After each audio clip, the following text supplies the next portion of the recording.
नगमतिया दीदी जिंदाबाद जिंदाबाद जिंदाबाद। अशोक भैया जिंदाबाद जिंदाबाद जिंदाबाद। गुप्तेश्वर भैया जिंदाबाद जिंदाबाद जिंदाबाद। आपका बटन कहाँ दबेगा, कब प्लेट छाप जहाँ रहेगा। झरकी पंचायत की जनता जिंदाबाद जिंदाबाद जिंदाबाद।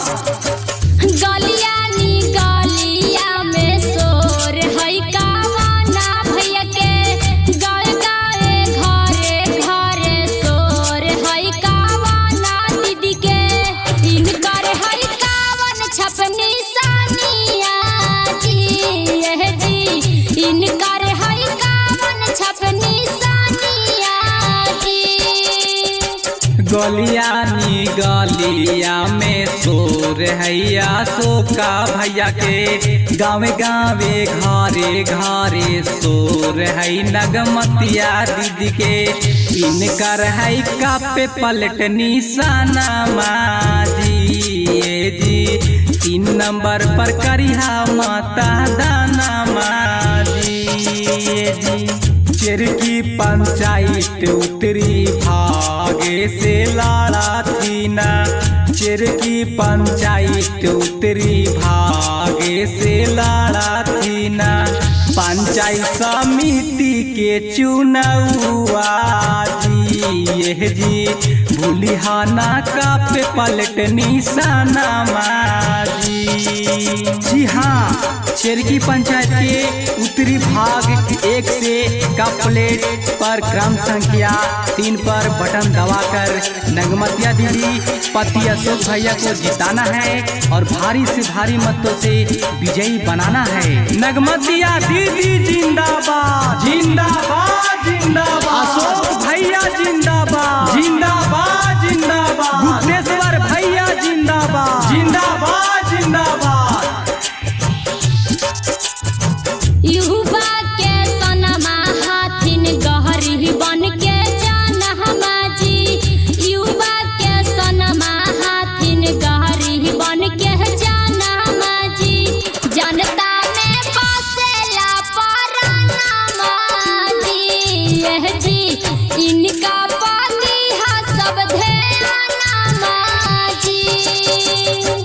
राशन की राशन घरे घरे बाटावाई थुन जी, इंदिरा आवास वृद्धा पेंशन दिलावाई थुन जी। नालिया गली बनावाई थुन जी जी, सोलिंग खाड़न जाला गवाई थुन जी। चरकी पंचायत से पंचायत समिति बनाई हाजी, सुना चाचा चाची अब की बतिया ना भूलाई हाजी। 3 नंबर पकड़िया माता दाना माजी जी, आशो के भैया के जीतई हाजी। जी हाँ, आप सबों के चहेते उम्मीदवार शिक्षित कर्मशील संघर्षशील एवं अनुभवी उम्मीदवार नगमतिया देवी पति अशोक कुमार भैया को कब प्लेट छाप पर बटन दबाकर भारी से भारी मतों से विजयी बनाना है। नगमतिया दीदी जिंदाबाद जिंदाबाद जिंदाबाद। अशोक भैया जिंदाबाद जिंदाबाद जिंदाबाद। आपका बटन कहाँ दबेगा, कब प्लेट छाप जहाँ रहेगा।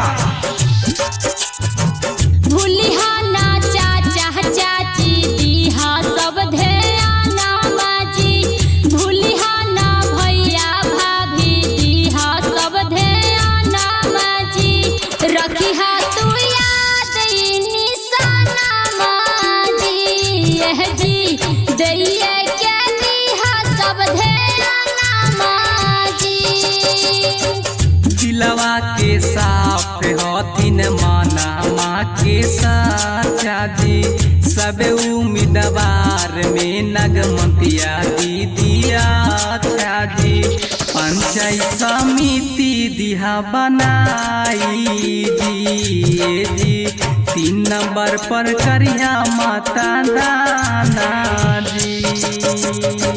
राजकुमार दिव्या के बतिया भैया ना भूलई हाजी, पे पलट निशानामा पर बटना दवाई हाजी पंचायत समिति दिहा बनाई जी 3 नंबर पर करिया माता